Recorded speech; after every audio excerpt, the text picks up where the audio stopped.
സാക്ഷാൽ വെള്ളാപ്പള്ളി നടേശന് എന്തുമാകാം, ആരെക്കുറിച്ചും പറയാം. ഇപ്പോൾ ഇതാ കെ ബി ഗണേഷ് കുമാറിനെതിരെയാണ് അതിശക്തമായിട്ട് തിരിഞ്ഞിരിക്കുന്നത്. ഒരു സഭ്യത പോലും വിട്ടിട്ട് സംസാരിക്കുന്ന ഒരു തലത്തിലേക്കാണ് മാറിയിരിക്കുന്നത്. ഗണേശിൽ നിന്ന് അതിന് മറുപടി തീർച്ചയായിട്ടും ഉണ്ടാകും എന്നുള്ളത് ഉറപ്പാണ്.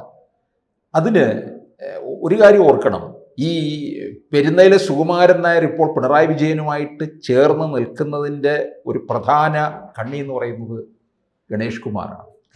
ആ ഗണേഷിൻ്റെ അടുക്കലാണ് ഇപ്പോൾ വെള്ളാപ്പള്ളി ഇത്തരത്തിൽ സംസാരിച്ചിരിക്കുന്നത്. ഇതൊക്കെ ശരിക്കും പറഞ്ഞാൽ മുന്നണിക്കകത്ത് തന്നെ പ്രശ്നങ്ങൾ ഉണ്ടാകത്തില്ല, വലിയ പ്രശ്നങ്ങൾ ഉണ്ടാകാൻ സാധ്യതയുള്ളതാണ്. അത് താങ്കൾ പറഞ്ഞ പോയിൻ്റാണ് ഏറ്റവും പ്രധാനപ്പെട്ടത്. അതിനു മുമ്പായിട്ട് നമുക്ക് ഇതെന്തൊക്കെയാണ് പറഞ്ഞതെന്ന് അറിയണ്ടേ. അഹങ്കാരത്തിന് കയ്യും കാലും വെച്ചവൻ, സ്വന്തം പിതാവിനെ പോലും തള്ളിപ്പറയുന്നവൻ, പിന്നെ സരിതയുടെ പിന്തുണയോടെയാണ് അദ്ദേഹം മന്ത്രിയായത്. സരിത ഇല്ലായിരുന്നെങ്കിൽ മന്ത്രിയാവില്ലായിരുന്നു എന്ന് തുടങ്ങി അദ്ദേഹം ഒറിജിനൽ ഗണേശൻ എന്ന് പറയുന്ന ആള്, അച്ഛന് ബഹുമാനിക്കുന്ന ആള്, അതായത് ഒറിജിനൽ ഗണേശൻ നടേശൻ്റെ മകനാണെന്നാണ് അദ്ദേഹം പറഞ്ഞത്. നടേശൻ എന്ന് പറഞ്ഞാൽ ശിവൻ. അപ്പം അർത്ഥതലങ്ങൾ എവിടം വരെ കൊണ്ടുപോയി, ഇത് ഒറിജിനൽ ഗണേശൻ്റെ അല്ലെങ്കിൽ ഒറിജിനൽ നടേശൻ്റെ മകനല്ല എന്ന് വരെ അദ്ദേഹം പറഞ്ഞു വെച്ചു. അപ്പോൾ പറയാവുന്നതിൻ്റെ അങ്ങേയറ്റം അദ്ദേഹം പറഞ്ഞു. അത് സഭ്യതയുടെയും മര്യാദയുടെയും എല്ലാം ലംഘനമാണെന്നുള്ളതിന് യാതൊരു സംശയവുമില്ല. സുന്ദരമായൊരു ഡിഫമേഷന് സ്കോപ്പുള്ള ഒരു കാര്യവും കൂടെയാണ് അദ്ദേഹം പറഞ്ഞിട്ടുള്ളത്. എന്തായാലും ഗണേശൻ അതിനകത്ത് വലിയൊരു പ്രതികരണം നടത്തിയില്ല. ഇപ്പം അദ്ദേഹം പറഞ്ഞത് സംസ്കാരം ഇല്ലാത്തവരോട് സംസാരിച്ചിട്ട് കാര്യമില്ല എന്നുള്ള മട്ടിലാണ്. അദ്ദേഹത്തിൻ്റെ സംസ്കാരമാണ് കാണിച്ചത്.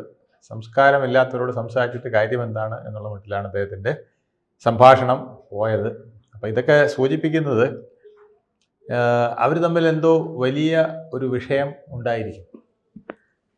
ആ വിഷയം തീർച്ചയായിട്ടും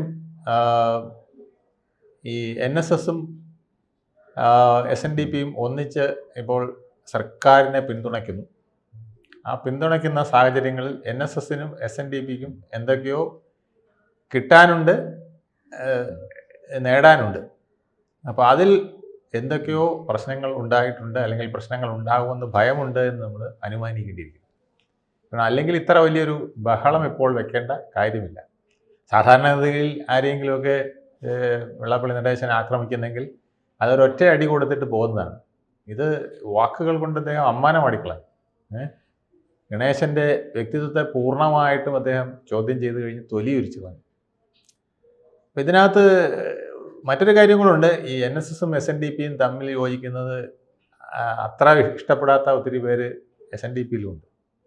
അപ്പം അവരെ ഒന്ന് തൃപ്തിപ്പെടുത്താനും കൂടി ആയിരിക്കും ഭാവിയിൽ NSSൻ്റെ തലപ്പത്ത് വരാൻ ചാൻസ് ഉള്ള ഗണേശനിട്ട് തന്നെ ഒരു അടി കൊടുത്ത് ഒരു ബാലൻസിങ് നടത്താമെന്ന് വെള്ളാപ്പള്ളി നടേശൻ വിശ്വസിച്ചിട്ടുണ്ടോ എന്ന് എനിക്കറിയില്ല.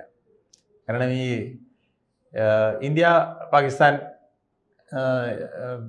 പരസ്പരമുള്ള ആശയവിനിമയവും അല്ലെങ്കിൽ അതിൻ്റെ ഒരു സംഘടനയൊക്കെ പോലെയാണ് പലപ്പോഴും വെള്ളാപ്പള്ളി നടേശനും അല്ലെങ്കിൽ SNDP NSSും തമ്മിലുള്ള പ്രവർത്തനത്തിൽ കൊണ്ടുപോകുന്നത്. അപ്പോൾ എപ്പോഴും പാകിസ്ഥാൻ്റെ ഒരു നിലപാടെന്ന് പറയുന്നത്, അവിടെ ആര് പ്രധാനമന്ത്രി ആയാലും പ്രസിഡന്റ് ആയാലും പട്ടാള മേധാവി ആയാലും അവർക്ക് ജനങ്ങളുടെ ഇടയിൽ പിടിച്ചു നിൽക്കണമെങ്കിൽ ഇന്ത്യ വിരുദ്ധത പറയണം. ഇനി നാളെ ജയിലിൽ കിടക്കുന്ന ഇമ്രാൻഖാൻ പുറത്തിറങ്ങി വന്നാലും അദ്ദേഹത്തിനും ജനാധിപത്യത്തിൽ കൂടെ അവിടെ ഒരു സർക്കാർ ഉണ്ടായാലും അദ്ദേഹത്തിന് നാളെ ഇന്ത്യ വിരുദ്ധത പറഞ്ഞാലേ അവിടെ നിൽക്കാൻ പോകും. അപ്പം അതുപോലെ ഈ SNDPക്കകത്ത് അങ്ങനെ പ്രശ്നമുള്ള ചിലരുണ്ട്. NSS എന്ന് പറഞ്ഞാൽ അത് പുതിയ തലമുറയല്ല, പഴയ തലമുറ. അവർക്ക് NSS എന്ന് പറഞ്ഞ് ഒരു കൊട്ടു കൊടുത്തില്ലെങ്കിൽ, നായർ എന്ന് പറഞ്ഞ് പ്രത്യേകമായിട്ടൊരു കൊട്ടു കൊടുത്തില്ലെങ്കിൽ, നായരുടെ നേതാവിനൊരു നല്ല കൊട്ടു കൊടുത്തില്ലെങ്കിൽ ഒക്കെ പിടിക്കാത്ത ഒരു ശൈലി ഉണ്ട്. ഇതാണ് ഈ നായർ ഈഴവ ഐക്യത്തിനും ബുദ്ധിമുട്ട് വരുന്നത്, ഹിന്ദു ഐക്യത്തിനും കേരളത്തിൽ ബുദ്ധിമുട്ട് വരുന്നത്.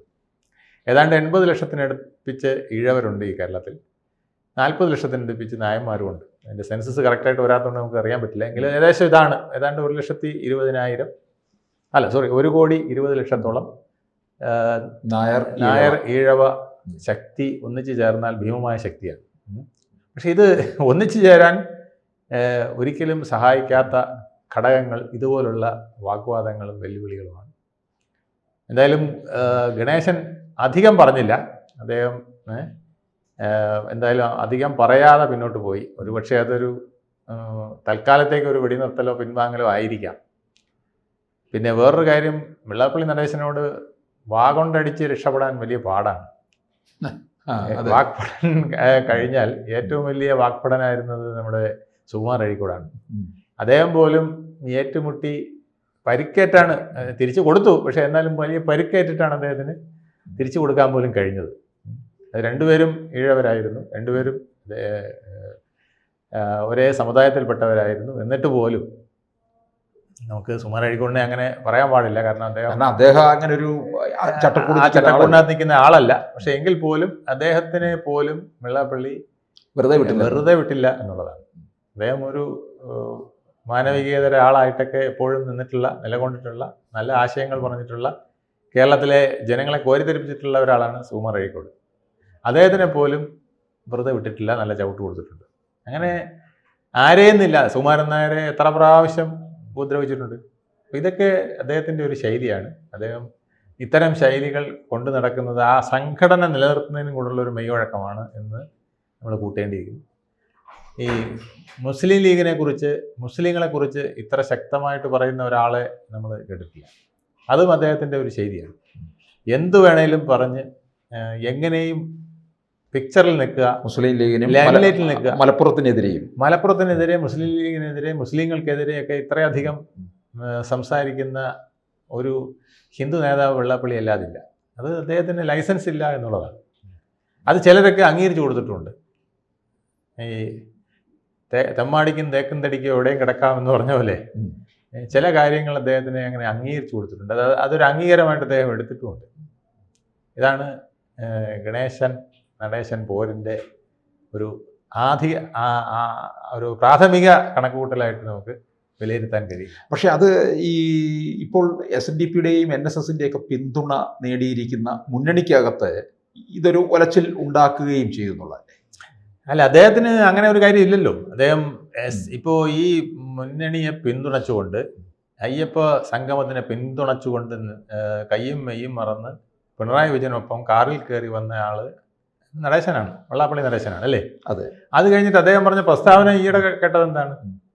ഇതുപോലെ മുച്ചൂടും മുടിക്കുന്ന വിധത്തിൽ അയ്യപ്പനെ കണ്ടതെല്ലാം അടിച്ചുകൊണ്ട് പോയ ഒരു ദേവസ്വം ബോർഡ്, അവനെ എല്ലാത്തിനെയും പിടികൂടണം, പിരിച്ചുവിടണം, അവിടെ ഇനി എന്ത് ബാക്കിയുണ്ടെന്ന് നോക്കണം, CBIയുടെ എൻക്വയറി വരണം, എന്നിട്ട് അവിടെ IASകാരെ നിയമിക്കണം. ഇത് ഇങ്ങനെയൊക്കെ പറയുന്നതിന് അദ്ദേഹത്തിന് യാതൊരു മടിയുമില്ല എന്നുള്ളതാണ്. എന്നാൽ പിന്നെ എന്തിനാണ് അദ്ദേഹം പിന്തുണ കൊടുത്തത്? ഇത്ര അധികം ബുദ്ധിമുട്ടിലാക്കുന്ന വിധത്തിൽ അയ്യപ്പനെ ദ്രോഹിച്ച ഒരു ബോർഡാണ്, ആ ബോർഡിനെ നിയമിച്ച സർക്കാരാണ് ഇവിടെ ഉള്ളതെങ്കിൽ, അതിനുള്ള എല്ലാം ചുക്കാൻ പിടിച്ച മുഖ്യമന്ത്രിയാണ് ഇവിടെ ഉള്ളതെങ്കിൽ ഇദ്ദേഹം എന്തിനാണ് അവർക്ക് പിന്തുണ കൊടുത്തത്? അപ്പോൾ അല്ലെങ്കിൽ ഈ വാചകം അടിക്കുമ്പോൾ അദ്ദേഹം പിന്തുണയെങ്കിലും പിൻവലിക്കുക, ഞാൻ അബദ്ധം പറ്റി പിന്തുണ കൊടുത്തു, പക്ഷേ പിന്നീടാണ് സ്വർണം ചെമ്പാണെന്ന് എനിക്ക് മനസ്സിലായത്, അതുകൊണ്ട് ഞാൻ ആ പിന്തുണ പിൻവലിക്കുന്നു എന്ന് പറയണ്ടേ അദ്ദേഹം? അത് പറയില്ല. അവിടെ ഒപ്പം നിൽക്കുകയും അവിടെ നിന്ന് കിട്ടാനുള്ള ബെനിഫിറ്റ്സ്, റിലീഫ് എന്നിവ അദ്ദേഹത്തിന് വാങ്ങിക്കുകയും വേണം. ഇവരെല്ലാം ആരോപണം, 2W ഇവർ രണ്ടുപേരും പെട്ട് കിടക്കുന്നവരാണ് ഈ ഗണേശനും വെള്ളാപ്പള്ളിയും. ഒരാൾ വെൽത്താണെങ്കിൽ ഒരാൾ വുമൺ. ഇപ്പോൾ വുമണിനെ കുറിച്ചാണ് അദ്ദേഹം പറഞ്ഞത്. വെൽത്തിനെ കുറിച്ച് പറഞ്ഞാൽ ഇപ്പുറത്തും പറയാൻ ഒരുപാട് വരും. പരസ്പരം ചെറിയ കോരി അറിയാനായിട്ട് ഒരുപാട് ആരോപണങ്ങൾ ഉന്നയിക്കാൻ സാധ്യതയുള്ള രണ്ട് വ്യക്തിത്വങ്ങളാണ്. എന്തായാലും ഇവിടെ വെച്ച് അവർ വെടി നിർത്തിയാൽ അവർക്ക് നല്ലത്, ഇല്ലെങ്കിൽ അവർക്കും SNDPക്കും NSSനും അതുപോലെ തന്നെ ഇടതുമുന്നണിയുടെ ഇലക്ഷൻ അടുത്ത് നിൽക്കുന്ന സമയത്തിന് അവരുടെ ഭാവി പ്രവർത്തനത്തിന് ദോഷകരമായി വരും എന്നുള്ളതിന് യാതൊരു സംശയവുമില്ല.